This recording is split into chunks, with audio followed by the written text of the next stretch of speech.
Sir, ബഹുമാനപ്പെട്ട governor നടത്തിയിട്ടുള്ള പ്രസംഗത്തിന് നന്ദി പ്രകടിപ്പിച്ചുകൊണ്ട് ഇവിടെ അവതരിപ്പിച്ചുള്ള ഈ നന്ദി പ്രകടനത്തെ ഞാൻ എതിർക്കുകയാണ്. സാധാരണഗതിയിൽ നിന്നുള്ള ഒരു നന്ദി പ്രസംഗമാണ് ഇവിടെ നടന്നത്. സാധാരണ ഇടതുപക്ഷം ഗവൺമെൻറ്റുകൾ നടത്തിയിട്ടുള്ള ഗവർണറുടെ നന്ദി പ്രകടനമാണെങ്കിലും ബജറ്റാണെങ്കിലും അതിലൊക്കെ ഊന്നി പറയാറുള്ളത് കേന്ദ്ര ഗവൺമെൻറ്റിൻ്റെ അവഗണനയാണ്. കേന്ദ്ര ഗവൺമെൻറ്റിൻ്റെ ഭാഗത്തു നിന്നുള്ള നിരന്തരമായ അവഗണനയ്ക്കെതിരായുള്ള ശബ്ദമാണ് വരാറുള്ളത് സാധാരണഗതിയിൽ.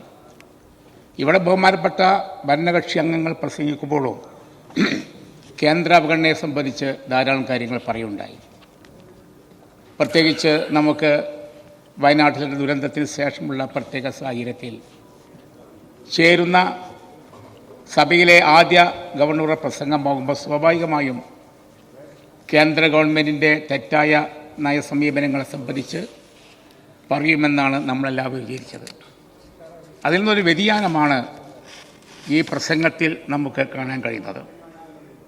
അതോടൊപ്പം തന്നെ പ്രതിപക്ഷ ഭാഗത്തുള്ള എംപിമാരാണെങ്കിലും പാർട്ടികളാണെങ്കിലും കേന്ദ്ര ഗവൺമെൻറ്റിനെതിരായി ഒന്നും ചെയ്യുന്നില്ല എന്നുള്ള പ്രഖ്യാപനവും പ്രസംഗത്തിലൂടെ അവരുടെ ഭാഗത്തുനിന്ന് വന്നു. സത്യം മനസ്സിലാക്കുന്നില്ല എന്നാണ് ഇതിൻ്റെ അർത്ഥം. പാർലമെൻ്റ് അകത്ത് വയനാട് എംപിയുടെ നേതൃത്വത്തിൽ ശ്രീമതി പ്രിയങ്ക ഗാന്ധിയുടെ നേതൃത്വത്തിൽ കേന്ദ്ര അവഗണനയ്ക്കെതിരായി സഭയുടെ അകത്തും പുറത്തും സമരം നടത്തിയത് നിങ്ങൾ മറച്ചു വച്ചിട്ട് കാര്യമില്ല. രാജ്യസഭയിൽ ഞങ്ങളുടെ പാർട്ടിയുടെ മെമ്പർ ഹാരിസ് ബീരാൻ കേരള ഗവൺമെൻറ്റിനോട് കാണിക്കുന്ന സംസ്ഥാന ഗവൺമെൻറ് കാണിക്കുന്ന വിവേചനത്തിനെതിരായി ഫെഡറൽ സംവിധാനത്തെ തകർക്കുന്ന നിലപാടുകൾക്കെതിരായി രാജ്യസഭയിൽ ഈ അടുത്താണ് പ്രസംഗിച്ചിരുന്നത്. നിങ്ങളുടെ കൂടെ ഞങ്ങൾ സമരം ചെയ്യുന്നതല്ല ശരിയാണ്.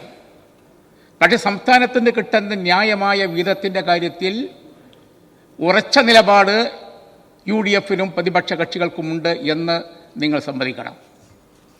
നിങ്ങൾക്ക് ചെയ്യാൻ കഴിയാത്ത കാര്യങ്ങൾ മറച്ചു വെക്കുന്നതിന് വേണ്ടിയുള്ള ഒരു പ്രചരണം മാത്രമാണ് ഇത് എന്നാണ് എനിക്ക് തോന്നുന്നത്. ഗവർണർ നേപ്പറപ്പൊക്കെ ധാരാളം കാര്യം പറഞ്ഞിട്ടുണ്ട്. പക്ഷേ ഏതെല്ലാം പ്രശ്നങ്ങളാണ് ഇപ്പോൾ നമ്മൾ അഭിമുഖീകരിക്കുന്നത്? സാധാരണ ജനങ്ങളെ ബാധിക്കുന്ന, ദുർബലരെ ബാധിക്കുന്ന എത്രയോ പ്രശ്നങ്ങൾക്ക് തീരുമാനമുണ്ടാകുന്നില്ല. മാത്രമല്ല, എടുത്ത തീരുമാനം നടപ്പിലാക്കാതിരിക്കുന്ന സമയത്താണ് ഗവർണർ ഇവിടെ ഈ ഗവൺമെൻറ്റിൻ്റെ പുരോഗതി നേട്ടങ്ങളെ പറ്റി പറയുന്നത്. ഞാൻ ഈ കഴിഞ്ഞ ദിവസം പരപ്പനങ്ങാടി മുനിസിപ്പാലിറ്റിയിലെ വയോമിത്രം കേന്ദ്രത്തിൽ പോവുകയുണ്ടായി. വളരെ ദയനീയമാണ് സ്ഥിതി. 60 വയസ്സ് കഴിഞ്ഞ ആളുകൾക്ക് ഇൻസുലിൻ ഉൾപ്പെടെയുള്ള മരുന്നുകൾ ലഭിക്കുന്ന ഒരു പദ്ധതിയാണ്. അവരെ ചികിത്സിക്കാനും അവർക്ക് ആവശ്യമായ പ്രാഥമിക കാര്യങ്ങൾ ചെയ്യാൻ വേണ്ടിയുള്ളതാണ്. 27 കോടി ബജറ്റിൽ അവതരിപ്പിച്ചിട്ട് 8 കോടിയാണ് കൊടുത്തത്. ഇപ്പോഴത്തെ സ്ഥിതി എന്താ വെച്ചിട്ടുണ്ടെങ്കിൽ കൃത്യമായി സാലറി കിട്ടാത്തതിനാൽ മെഡിക്കൽ ഓഫീസർ, നഴ്സുമാർ, അതുപോലെ സഞ്ചരിക്കാനുള്ള വാഹനം എന്നിവയെല്ലാം കിട്ടാതെ ഏറെക്കുറെ നിന്ന അവസ്ഥയാണ്. സ്റ്റാഫാണ് ജോലി ഉപേക്ഷിച്ച് പോകുന്ന കാരണമായി 4 മാസമായി അവർക്ക് ശമ്പളമേ കിട്ടുന്നില്ല.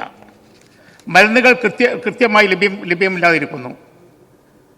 മരുന്നിന് കൊടുക്കാനുള്ള കുടിശ്ശികയാണെങ്കിൽ കോടിക്കണക്കിന് KMCCL-ന് കോടിക്കണക്കിന് രൂപ കൊടുക്കാനുണ്ട്. ഇതുവരെ നൽകിയിരുന്ന മരുന്നുകൾ തന്നെ നിർത്തിയിരിക്കുകയാണ്. അപ്പോൾ ഏറ്റവും ശ്രദ്ധിക്കപ്പെട്ട ഏറ്റവും മുതിർന്ന പൗരന്മാരെ ബാധിക്കുന്ന ഈ വയോമിത്രം പരിപാടി തന്നെ ഇപ്പോൾ ഏറെക്കുറെ നിശ്ചലമായി 4 മാസമായി നിശ്ചലമായിരിക്കുന്ന സാഹചര്യമാണ്. അത് ഞാനൊരു ഉദാഹരണമായി പറഞ്ഞാണ്. ഇവിടെ മെഡിസിപ്പിൻ്റെ കാര്യങ്ങൾ പറഞ്ഞു. നമ്മുടെ ഹോസ്പിറ്റലിൽ ഇപ്പോൾ മെഡിസിപ്പിൻ്റെ ഇൻഷുറൻസ് അനുസരിച്ച് ആനുകൂല്യം കൊടുക്കുന്നുണ്ടെന്ന് അന്വേഷിച്ചറിയാം. ആസ്പത്രിയിലൊക്കെ കണ്ടമാനം പൈസ കിട്ടാനാണ്. അതുകൊണ്ട് ആസ്പത്രിയിൽ ഇത് സംബന്ധിച്ച് ബന്ധപ്പെടുമ്പോൾ അവരതിന് ആനുകൂല്യം കൊടുക്കാൻ തയ്യാറില്ല. കാരണം അവർക്ക് അത്രയും കോടി രൂപയുടെ ഇത് വന്നുകൊണ്ട് അവർക്ക് ചെയ്തു പോകാൻ പ്രയാസമാണ് എന്ന രീതിയിലാണ് കാര്യം നിൽക്കുന്നത്. അതുപോലെ തന്നെ വിവിധ പദ്ധതികൾ നമ്മൾ നടപ്പിലാക്കാൻ തീരുമാനിച്ച പദ്ധതികൾ തന്നെ മുന്നോട്ട് കൊണ്ടുപോകാൻ കഴിയാത്ത ഒരു സാഹചര്യമാണ്. ഇവിടെ ബഹുമാനപ്പെട്ട വധാമത്തുള്ള മന്ത്രികളോടൊക്കെ പറയാണ്, നമ്മൾ നാടുകാണി പരപ്പനങ്ങ റോഡ് അങ്ങേരും പങ്കെടുത്ത് എല്ലാ എംഎൽഎമാരും പങ്കെടുത്ത് മലപ്പുറത്ത് യോഗം വിളിച്ചതാണ്. നേരത്തെ പ്രവൃത്തി കൊടുത്ത കരാർ കമ്പനി അവർ ഇടയ്ക്ക് പണി നിർത്തിവെച്ച് പോയി. ബാക്കി വരുന്ന റോഡിൻ്റെ ഭാഗം എടുക്കാമെന്നും ഇവിടെ നിർത്തം നടന്നിട്ട് മലപ്പുറത്ത് നിന്ന് എംഎൽഎമാരുടെ യോഗത്തിൽ പറഞ്ഞു. നിലമ്പൂർ, ഏറനാട്, മഞ്ചേരി, മലപ്പുറം, വേങ്ങര, തിരുവങ്ങാടിയുള്ള ഇത്രയും മണ്ഡലങ്ങളിലൂടെ കടന്നു പോകുന്ന ജില്ലയിലെ ഒരു സുപ്രധാനപ്പെട്ട റോഡാണത്. അത് പണി പൂർത്തീകരിക്കാതെ പലയിടങ്ങളിലും ഗതാഗത സൗകര്യം പോലും നടത്താൻ കഴിയാത്ത രീതിയിൽ നിർത്തിപ്പോയപ്പോൾ അത് വീണ്ടും ഏറ്റെടുത്ത് വേണ്ട കാര്യങ്ങൾ ചെയ്യാമെന്ന് അങ്ങ് നൽകിയ ഉറപ്പ് ഇതുവരെ പാലിക്കപ്പെട്ടില്ല. അതുകൊണ്ട് ഈ മണ്ഡലങ്ങളുടെ അതുമായി ബന്ധപ്പെട്ട എല്ലാ റോഡുകളും തകർന്നു കിടക്കുകയാണ്. വെറുതെ ഒരു വിമർശനത്തിന് വേണ്ടി ഞാൻ പറയല്ല. ഞാൻ അതിൻ്റെ ഇടയിൽ കുറേ കാര്യങ്ങൾ പറയാനുണ്ടെങ്കിലും സമയപരിമിതി കൊണ്ട് പറയുന്നത് ഇപ്പോൾ ഇന്നലെയും ഇന്നിപ്പോൾ ഒരു മെമ്പർ ജമാഅത്ത് ഇസ്ലാമി SDP കാര്യങ്ങൾ പറഞ്ഞു. വിഷയധാര്യങ്ങൾ കൊണ്ടാണ് ഇവർ പറയുന്നതെന്ന് എനിക്ക് തോന്നുന്നത്. പുറത്ത് മൊയ്തീൻ സാഹിബ് ഉണ്ടല്ലോ, പുറത്ത് ധാരണ പ്രശ്നം നടന്നിട്ടുണ്ട്, സഭയിൽ അത് പറയണം. എന്താണ് അതിൻ്റെ കാര്യം? എനിക്ക് അങ്ങോട്ട് ഭരണകക്ഷി ചോദിക്കാനുള്ളത്, SDP-യുമായോ ജമാഅത്ത് ഇസ്ലാമിയുമായിട്ടോ PDP-യുമായിട്ടോ ഇടതുപക്ഷ മുന്നണിയോ അതിന് നേതാക്കന്മാർ സംസാരിച്ചിരുന്നോ? നല്ല ബന്ധം സ്ഥാപിച്ചിരുന്നോ? പറയും ആരാണ് നിങ്ങളെ അതുമായി ഇവരുമായിട്ട് ഈ സംഘടനകളുണ്ട്. അപ്പോൾ ഞങ്ങൾ ബന്ധപ്പെടുത്തി പറഞ്ഞ സംഘടന, ഈ സംഘടനകളുടെ വോട്ട് കിട്ടാൻ വേണ്ടി നിങ്ങൾ അവരുമായി ഔദ്യോഗികമായി സംസാരിച്ചിരുന്നോ? ആരോ വോട്ട് ആവശ്യപ്പെട്ടിരുന്നോ? ഉണ്ടോ? അതാണ് ചോദ്യം. പറയും, മറുപടി പറയും. ഉണ്ടോ? ഏത്? അത് ശരി. ഞാനേ വഴങ്ങാലോ? സമയമില്ല. സോറി ഞാൻ പറട്ടെ. ഞാനിത് അതിൻ്റെ അടുത്തുള്ള ഫോട്ടോ ഉണ്ട്. പിണറായി വിജയൻ, ജമാഅത്തെ ഇസ്ലാമിയുടെ അമീർ, അസീസ് സാഹിബ്, KT ജലീൽ ഫോട്ടോയാണ്. പ്രിയപ്പെട്ട നമ്മുടെ മുഖ്യമന്ത്രി ജമാഅത്ത് അമീറുമായിട്ട് വോട്ടിന് വേണ്ടി ഇലക്ഷൻ കാലത്ത് സംസാരിക്കുന്ന ഫോട്ടോ അത് പിണറായിയുടെ ഓഫീസിൽ. സമയം കഴിഞ്ഞു, അവസാനിപ്പിക്കുക. മുജീബർ റഹ്മാൻ, ജമാഅത്ത് ഇസ്ലാമിന്റെ അമീർ, ബാലകൃഷ്ണൻ, ജമാഅത്ത് ഇസ്ലാമിന്റെ മുൻ അമീർ ആരിഫ് അലി സംസാരിക്കുന്ന ഫോട്ടോ ആണ്.